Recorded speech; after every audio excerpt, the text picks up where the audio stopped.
Do you ever look carefully at the chords you're playing when you're strumming through a song or you're just practicing? Because if you do, one thing you might notice is that some chords have fingers on the fretboard that are in common. But how does that help you? Let me show you. So the first two chords we're going to look at are G to E minor. And we're going to have a look at two different ways of playing these chords. So here's the G and here's the E minor. And the finger that's in common between these two chords is this one right here. It's the second finger. Okay, so as you're playing your G, and when you switch, transition, change to E minor, keep the finger on, right? Keep the second finger on. But one thing you're going to have to do in order to get this finger in here, tucked in nicely in there, is you will need to move this finger up the fretboard a little bit. So away from this fret. So as you can see, look, there's the G. As I change, that finger moves back and then I can fit that finger in. Like so.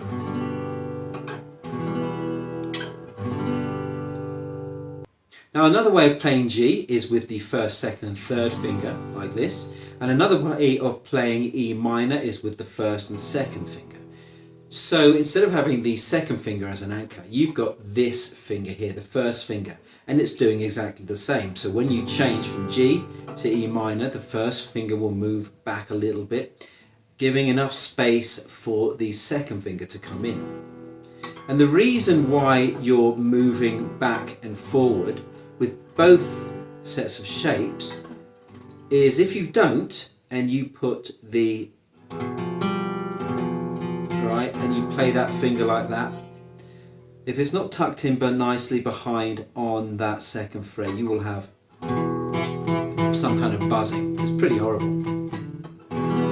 So make sure you slide back a little bit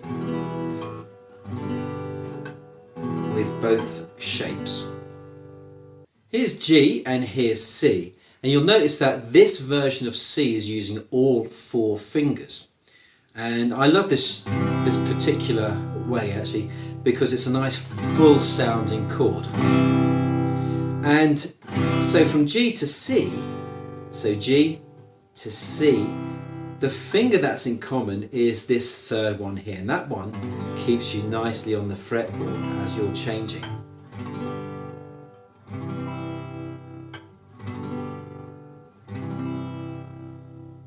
Now there's no reason to slide up or down a little bit with the change from G to C. That doesn't apply like it did with the G and E minor. It'll be firmly on the fretboard. Now let's look at C. And you can use two versions of C for this particular transition. So you could use the full four finger version, or you can use the three finger version like so. It makes no difference. And we're going to the A minor with this one. And the thing is, with this, you'll have these two fingers, the first finger and the second finger. They're the ones that are anchored on the fretboard. Those are the ones you keep where they are. So whether you're using this one or this one, you will just keep them there. But here you will be sliding this finger back up the fretboard a little bit so that this third finger can sneak its way into the second fret of the G string.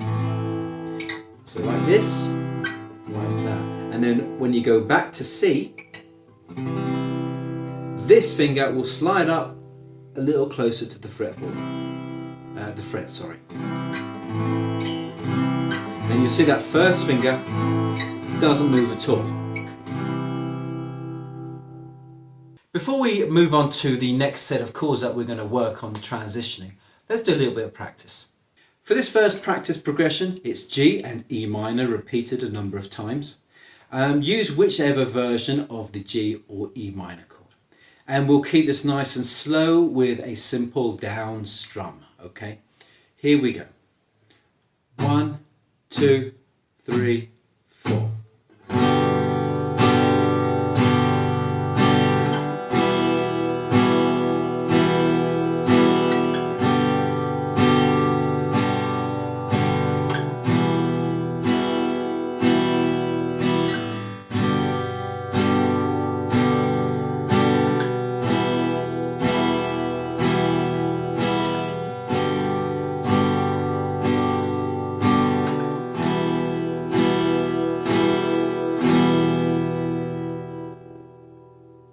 Here's a second practice progression, and it's just G to C. 1, 2, 3, 4.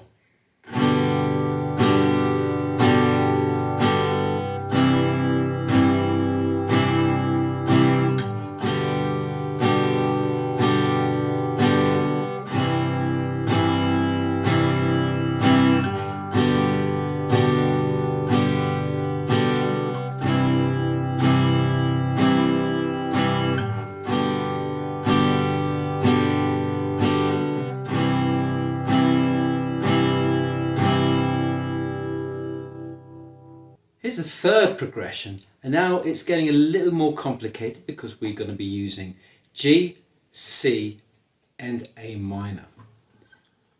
1, 2, 3, 4.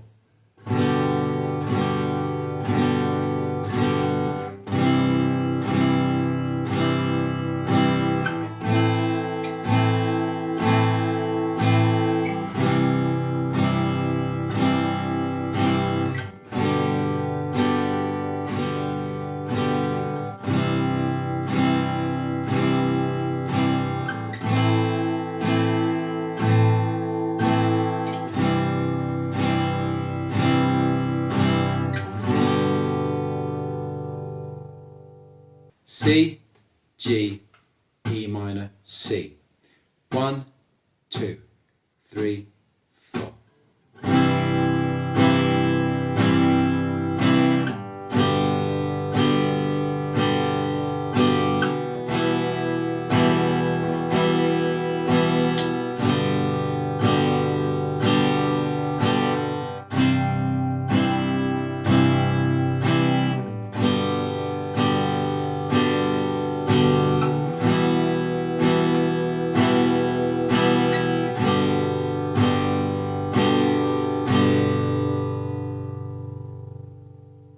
Now the last one we're going to look at is the E minor chord to B minor.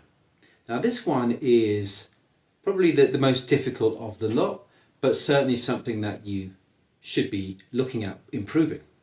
And so we've got E minor here. We're using the second finger and the third finger.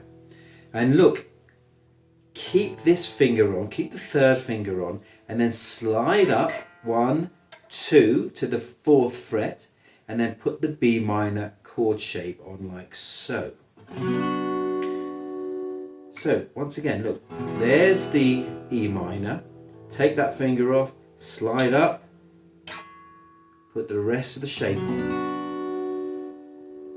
And the same will work in reverse. Take everything off, slide down 2 frets, put your second finger on. So going up, going down, going up, going down. Now remember, for the B minor, you do have to be a bit careful with the strings that you're playing.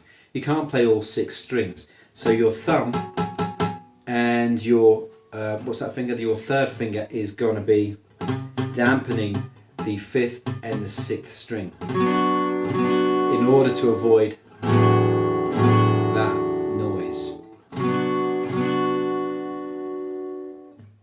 So let's practice that a couple of times together. Ready? 1, 2, 3, 4.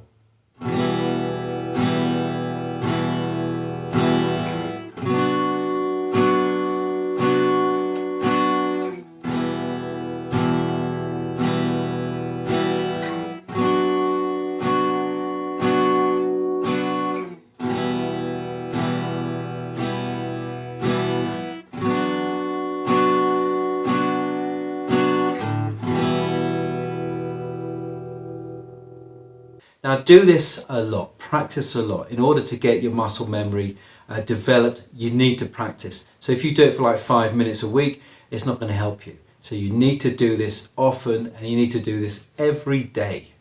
If you want full tutorials for the chords that I'm using in this particular lesson, then please check the links in the description. It will take you to a playlist to those lessons. Why not have a look at some of my song tutorials? This will get you practicing some of those chord changes, transitions, switches, or else go back to the video, back to the beginning of this video and practice those short progressions with me. The other thing you should do is write those chord progressions out and practice them by yourself. But whatever you do, practice. Thanks for joining me today. Happy practicing.